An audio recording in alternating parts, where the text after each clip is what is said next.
Good morning, my sweet children.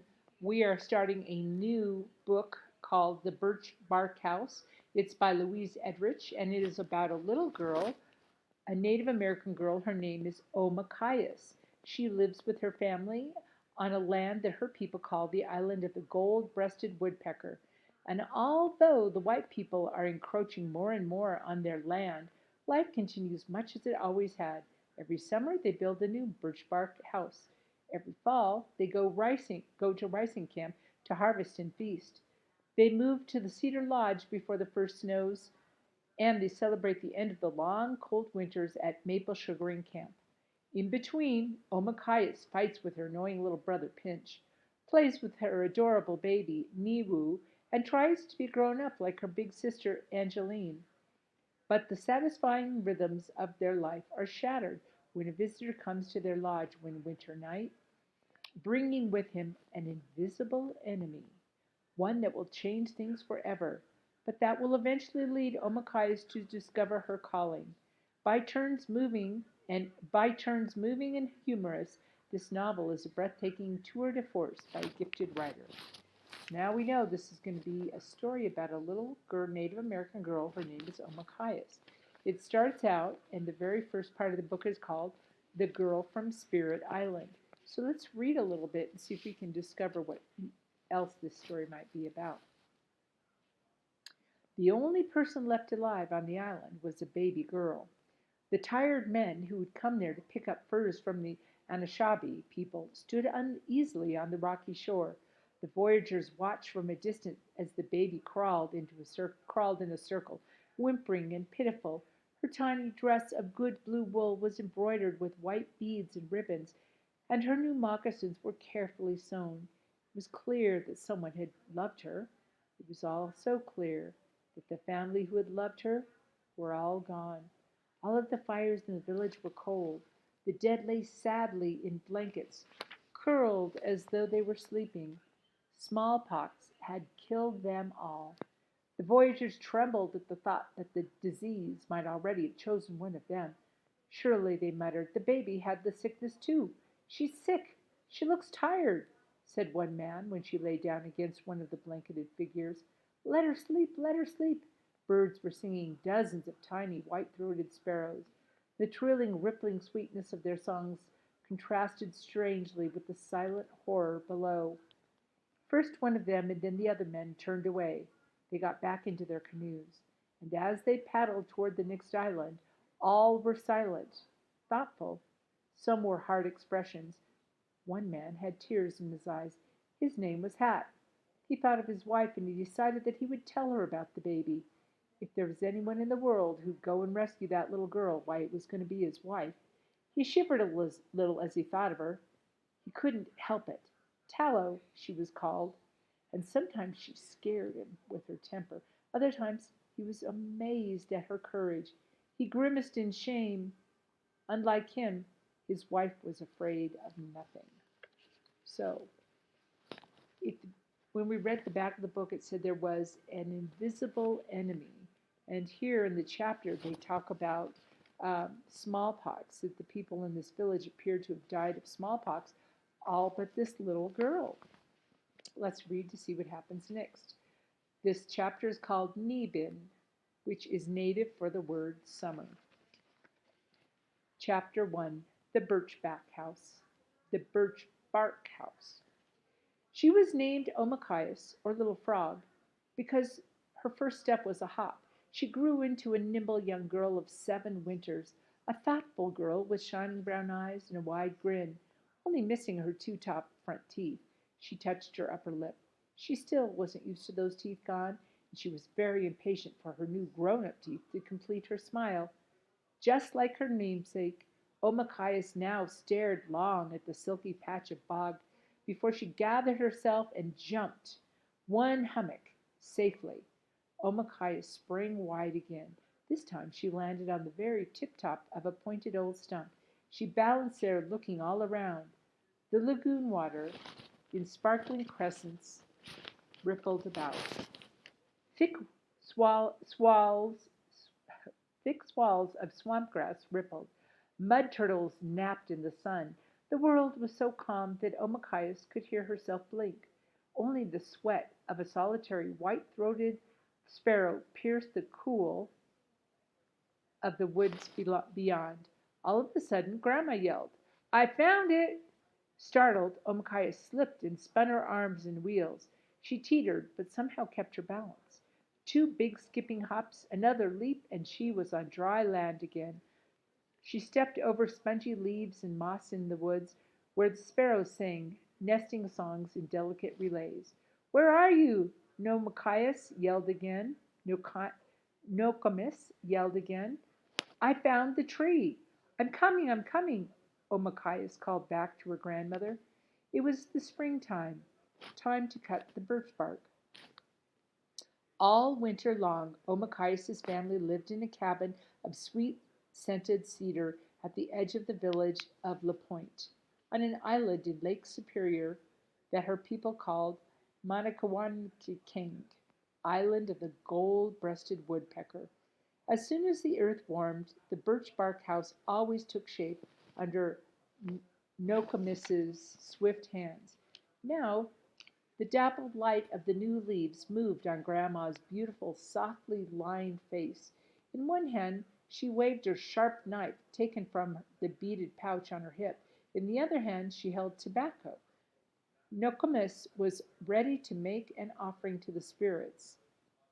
They loved tobacco. Omachias banged the tree her grandmother had found. "Here, yes, here it is, this one."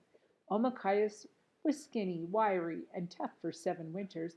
She slammed the trunk of the birch with a big rotten stick. Splinters of soft wood flew. "Bonai!" Nokomis scolded. "Leave it alone." She walked up to the tree and put her leathery, paw-like hands on the smooth bark, feeling for flaws. Yes, she decided, her eyes sparkling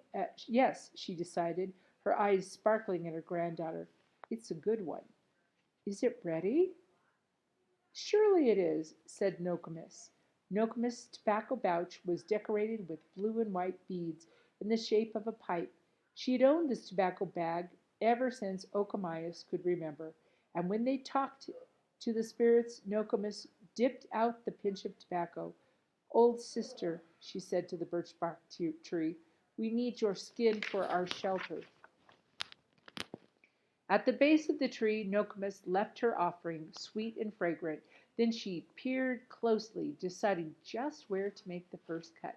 Suddenly she pressed her razor-sharp knife into the bark. Okomias stepped back.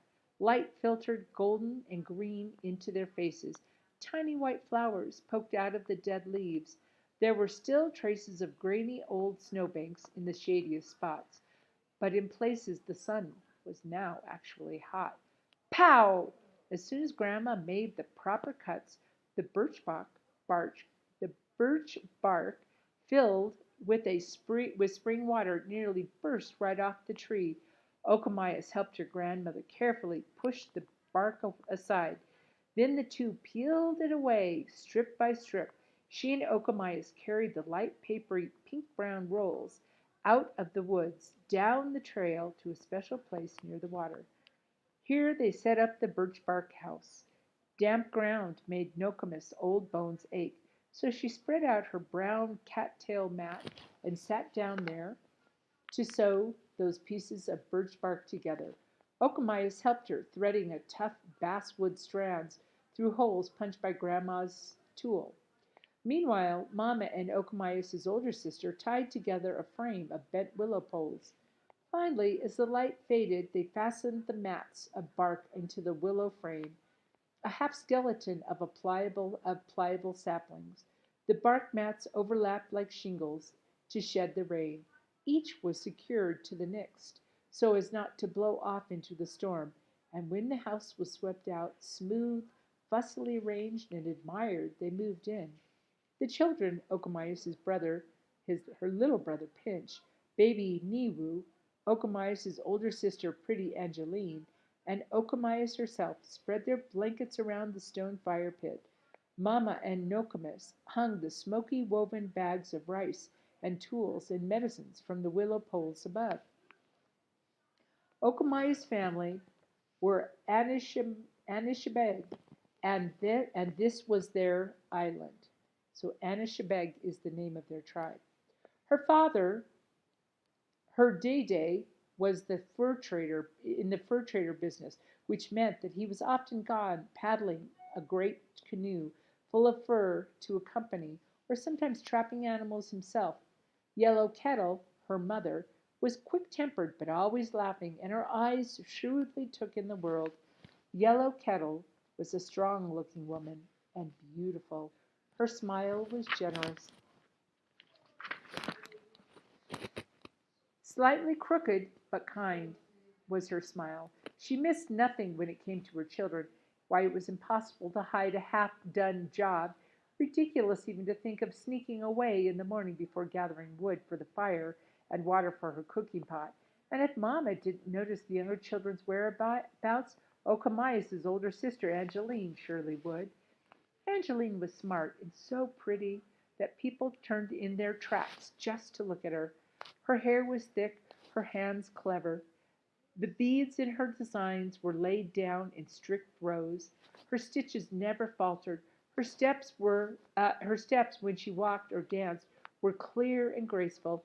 She was so perfect that Omakayas despised her. Still, she hoped that she herself would turn out just like Angeline, and was sometimes embarrassed to find herself following at Angeline's heels, just like a puppy. Most of the time Angeline was kind to Okomayas, and let her tag along and admire from a distance, but there were also times her words were sharp as a bee sting, and those times Okomayas shed tears that her sister never knew or probably even cared about. For as beautiful people sometimes are, Angeline could be just like as cold-hearted as ever. Angeline could be just a little cold-hearted at times. Okomias's little brother Pinch was the only really big problem in her life. The sad truth was, she couldn't tell this to a single person. Okomias didn't like Pinch. She thought there was something wrong with him, so greedy, so loud. But although his ways were mischievous and bold, Pinch loved his mother deeply, and he clung to her side. In fact, he took up all her attention even more than the baby. He clutched Mamma's skirts with his fat, tough little fingers. He yelled at Okomias if she was slow in giving up her willow doll, her little rock people, or anything else for that matter, including food, special pieces of driftwood that she found, even her favorite sleeping place near Grandma. He thought he deserved everything. At least when it came to Niwu, there was nothing to complain about. He was so sweet, little Niwu the baby. He was so sweet that Okomias often pretended that he was her very own baby. Of course, she hardly got to hold him, for he was still very young. Still, she was sure he preferred her to Angeline, and certainly to Pinch. Sometimes he even held out his arms to her when Mamma was holding him, and yelled with delight when Okomias picked him up. As it grew dark, the family ate moose stew and fresh greens and berries, and they licked their fingers and bowls clean, and at last rolled themselves into warm, fluffy rabbit-skin blankets that still smelled of the cedary smoke of the winter cabin. They were glad to be close to the fire, sleeping on soft, grassy earth under a leafy sky, and, best of all, near the water. They fell asleep to the they fell asleep to the peaceful, curious, continual lapping sound of waves. The fresh wind across the big lake blew away the smoke of the cooking fires and vanquished the mosquitoes that came in whining droves and had plagued them in town. It was good to sleep where the village dogs didn't bark all night, and where the only sound to disturb their dreams was the pine trees sifting wind in a roar, in a lulling roar. Unless, of course, it stormed. The moon went down to its fingernail sliver, and the corn popped from the ground. The leaves of the birch grew big enough to flutter in the wind, and then one night the firestorm of the summer struck the island and startled everybody from their dreams. Children, what do you think a firestorm. It was in the summer, and the first firestorm of summer struck the island. A firestorm. I think it must be a thunderstorm. The fire was down to red winkling eyes when Okomayas woke with an uneasy feeling. Something approached. She felt a footstep. A footstep. Okomayas was always the one to sleep near Grandma, and now she rolled close. There was a lonely insistence to the sound of the wind, and then everything went still.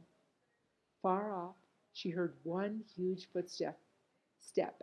There was a long silence, then another one fell. The earth shook slightly beneath her. The earth shook slightly beneath her, vibrated as though she lay on the head of a vast drum. A drum! She remembered that Grandma had said the island was the drum of the thunder beings. Closer and closer they came, shaking the earth with their footstep. Okamaya's lonely feeling became fright. She hid her face and tried not to think of balls of witch fire or the hooting of Grandfather Owl. She tried to keep herself from picturing the skeletons of little children flying through the woods, or the icy breath of a giant striding over the ground, cracking trees with every foot crunch. Another step and another fell, and then the wind howled to life.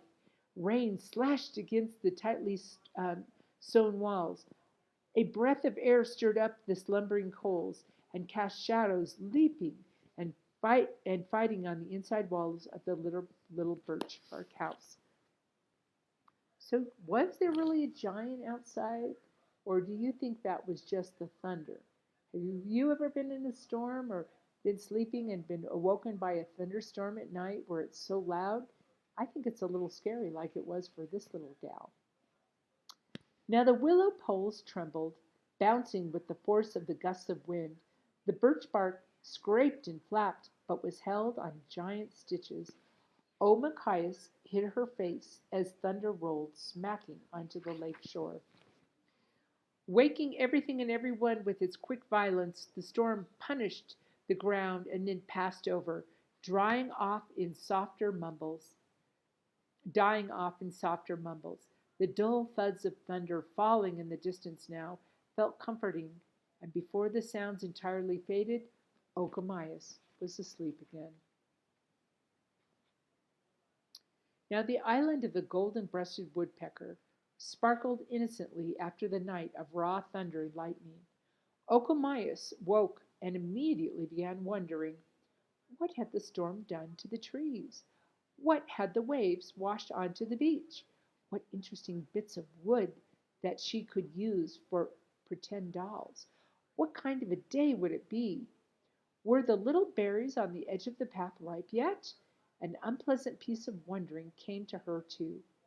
Had her mother finished and tanning the ugly moose hide, or would she have to help her? Oh, she hoped not. How she hoped. There was a saying she hated. Grandma said it all too often. Each animal, she would say, has just enough brains to tan its own hide. Mamma tanned the moose hide with the very brains of the moose, and Okomayas hated the oozy feel of them on her hands, not to mention the boring, endless scraping and rubbing that went into making the hide soft enough for moccasins. So, my children, it sounds like Mother's got this moose hide and she is preparing it so that they can use it for clothing. Hmm. Now, from a fire in the center of the bark house, a thin curl of smoke rose, then vanished through a crescent of sunlight in the roof. If only she could escape with that smoke. She could already hear Mamma and Grandma outside at the cooking fires. They were planning the day's work. In no time at all, that soaking moose hide would be stretched on a branch frame, and she would be required to scrape at it with that sharpened deer's shoulder bone that her mother kept in a bundle of useful things near the door. Her arms would tire, they would feel like falling off, her fingers would go numb, her back would hurt. The awful smell would get into her skin, and meanwhile all the little birds would find the luscious patch of berries she alone knew about, and by the time she got done with that stupid old moose hide and it had softened up, why, the birds would have eaten every last berry. She must act quickly. The air was fresh, delicious, smelling of new leaves in the woods, just popped out mushrooms, and the pelts of young deer. The air flowed in, rain washed under the strips of birchbark walls that she had helped sew together yesterday, like a small striped snake, a little salamander, or a squirrel, maybe a raccoon, something quick, little, harmless, and desperate. She slid, crept, let me read that again. Like a small, striped snake, like a salamander or a squirrel maybe, or a raccoon, something quick, a little harmless, and desperate, she slid, crept, wriggled underneath the sides of the summer house. So the author is saying that she is like one of those creatures as she escapes from their house. The seam of the seam of the birchbark house caught her in the small of her back and stuck tight. If only she had done such a good job sewing that house. If only, too, Angeline didn't have such quick ears and sure knowledge of her whereabouts at all times. There was a firm pressure suddenly at the small of her back, still caught on the inside. Her sister's foot. Her sister's gloating voice. Baby sister, little frog, don't go jumping off now. We have work to do. Then there was her mother rounding the back of the house, one side of her hair still flowing down unbraided. She glanced in surprise at little Okomias, trapped, and then, unable to hide her amusement, a big grin spread over Mamma's face. She admired Big Sister, her beloved mother, laughing. There was Okomias, laughing from the front and laughter from behind, and suddenly all of last night's thunder was in her heart. Why do you think thunder was in her heart? Was it because her mother was laughing and her sister was laughing at her? Hmm. Now Okomias sat near the cooking fire and slowly, with deep inner fury, ate a bowl of cold stew. She dragged out time, waiting for her hateful job to start.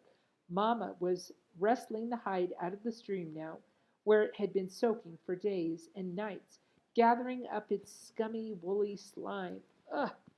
Mamma had already set up the dreaded frame of branches, and there were strings of hide nearby that she would use to tie the skin up tight so that it could be worked. Okomias knew how important it was to tan the skin, how her mother would cut it up into soft, small, cut up the soft smoked hide and sew on the winter's moccasins all summer. She pictured her mother finishing them with lovely soft-toed puckers so the girl's feet could twitch and dance. She could imagine Yellow Kettle beating them, lining them inside with the silkiest rabbit fur and pieces of old wool blanket. Yes, it was an important task, but Okomias still didn't want to do it. She finished her stew, cleaned the bowl out with sand at the shore of the lake, and waited with a sigh for her mother to ask her to fetch the dear bone scraper. Her mother said something else, though. I need my scissors. Okomias sat up, suddenly full of energy. Okomias's mother was well known for owning a pair of scissors, and other women were always borrowing them. Okomias's first job ever since she could walk was to fetch her mother's scissors, kept safe from her small fingers in a beaded woolen case, and bring them home. She had never failed, for it was a job she liked not only because she was sometimes given a handful of rice or a little chunk of maple syrup by the borrowing lady, but because there were things to see on the way and back to getting the scissors. Right now, her sister Angeline was digging at the ground near spruce trees and cutting lengths of roots used to secure the house better and to finish the baskets. She was cheerful, humming at her work, glad to have gotten the better of Okomias. She'd show Angeline. Let her work until her hands fall off. Okomias had a fun job to do. Go fetch me the scissors from old Tallow, said Okomias's mother. Without a moment's hesitation, before Mamma changed her mind and remembered about the help she needed with the stinky hide, Okomias ran off to get the scissors from old Tallow. So now we've read a little bit. You know, this is a story about a little girl named Okomayas. Her people live up by Lake Superior, which is up by Michigan, and they live on this island. And it sounds like the father's a trapper, mom, there's an older sister Angeline, a little brother Pinch, and then the baby, and then there's Okomayas, who, if she is 7 summers old, that means she is 7 years old. And do you remember at the beginning of the story, at the very beginning, where they found the baby in the island, and the man said he was going to send his wife back, and her name was Tallow?